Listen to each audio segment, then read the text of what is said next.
I've got to be honest. I did the PlayStation showcase. I covered it live on Mooch's channel, and I gave a lot of my thoughts and opinions on it over there, and thought, hey, might as well do sort of a reaction video on my own channel as well for those interested.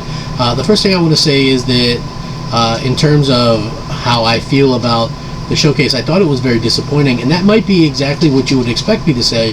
The thing that I would say in honest fairness would be, if they would have put on a stellar showcase, I would have been like, oh man, this was a really great showcase. For me, there was a couple of things that were kind of surprising, but overall the surprising things were actually the multiplat. I thought Alan Wake 2 looked really great. That's a multiplat game, however.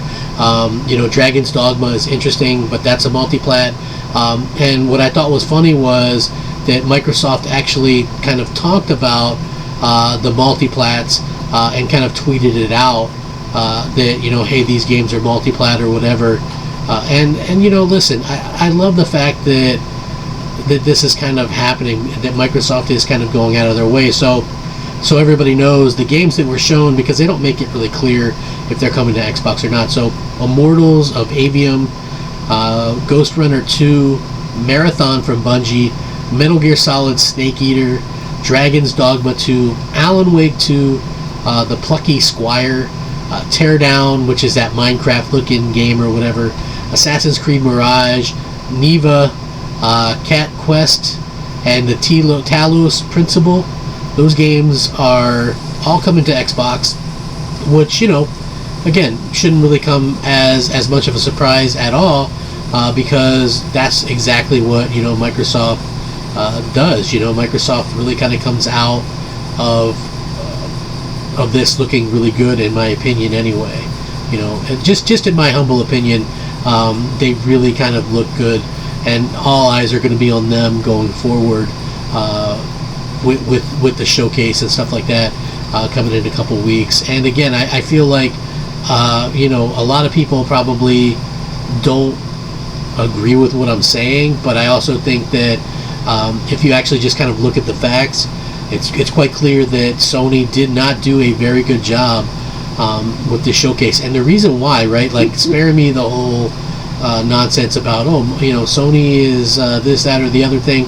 I said that I didn't think that Sony was cooking as well as a lot of people thought, right? And I meant that, because what happens is we're in this weird type situation now where Sony is going into development of their games. So a lot of their big studios drop games in like 2020, right? Then a pandemic hit, lockdowns hit, all that kind of stuff. So you're 2.5 years past that.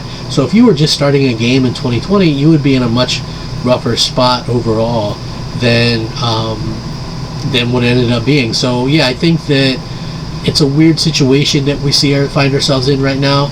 But at the same time, I feel like, Microsoft should be smiling, because Sony really laid a stinker. Now, Sony has gone on record as saying, hey, we're not, going away from the single player aspect. I buy PlayStation for single player games, by the way. They're their first party. And they're saying, no, we love first party. We're going to keep doing first party single player stuff. We love it. It's great. And then they do a showcase, and they showed more multiplayer first party stuff than single player. So yeah, like, I'm looking at this and I'm going, I'm not really sure if I 100% believe you guys. And then when I also brought up that they said to investors that Spider-Man 2 would be their only first party big game between now and April of next year, 2024, a lot of people called me a liar and said that I didn't know what I was talking about, and that Sony only said that to fool people. And I'm like, listen, you're not going to fool your investors. You're going to want your investors to have a better outlook than what actually is there. So they prepared them for a less than stellar, kind of next fiscal year. And so when you look at this and you go, okay, well, what did they show? The Haven game didn't do anything. It's like, if you're a Final Fantasy fan, then you'll probably be pretty happy, because I believe that's why Sony went out and bought the third-party exclusives that they did. They knew that they were going to have this lull in the first party. We're not going to get Ghost of Tsushima 2 anytime soon.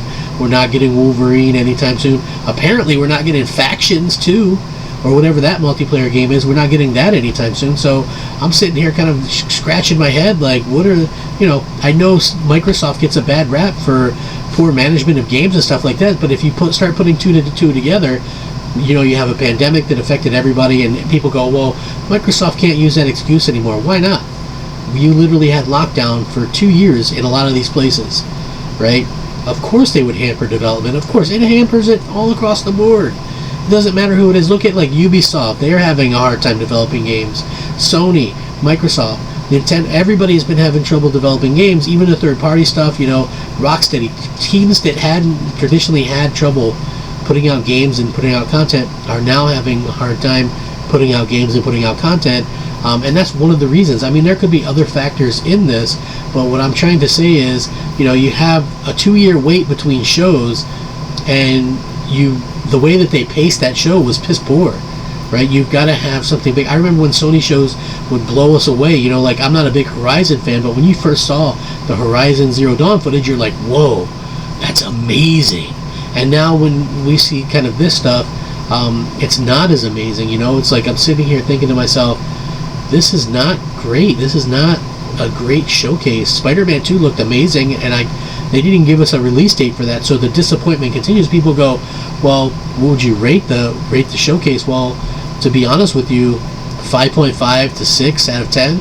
Like, it was really sort of a lackluster showcase, and I think that, is that going to hurt their bottom line? Are people going to freak out and go, no, screw you, Sony, we hate you? No, nobody's going to do that.